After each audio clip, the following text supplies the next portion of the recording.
mas maganda dito sa wireless or cord mic? Shoutout muna tayo kay Jemar Ballesteros. Gusto niyang marinig ang sample natin sa gamit nating mixer. Concert AV302B. Turo ko lahat kung anong gamit ng mixer. Ito ang mixer natin. Ano nga ba ang phantom power? Saan nga ba siya gumagana? Nakaon ang ating phantom power. Dito siya gumagana sa mga mic channel input.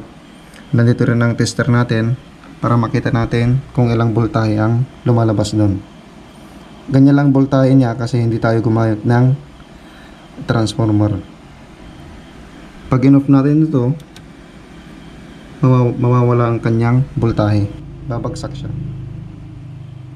Wireless mic dun sa mono PL.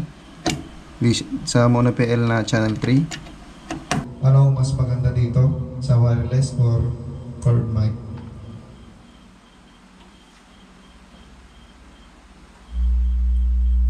Mas maganda yung tunog ng mic cord. Bawasan natin ang effect. Yan. Walang effect. Merong effect.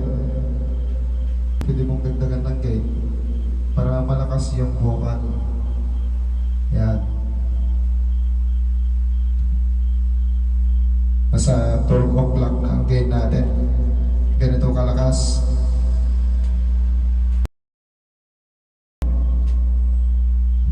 Wala siyang feedback kasi nakakontrol tayo sa mixer, sa high, mid, tsaka low. Taas pa natin yung volume ng mic. Para siyang bass, parang ma-bass makapal. Pag feedback naman, pwede nating kontrolin. Pwede nating alisin yung feedback.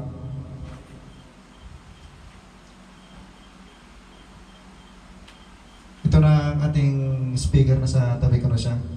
Hindi niya napipick up yung mic. Bawat salita ko, wala siyang feedback. Kung gusto mo ng malayo, lakasan natin yung volume para marinig. Kaya dito tayo. Dito. Hindi yan mag-feedback. Pwede sa MC. Sa video okay. Yun. Kahit wala kang feedback destroyer, pwede yung mixer na gamiting pang anti-feedback. Kahit ikaw yan, kaya mo yung timplahin.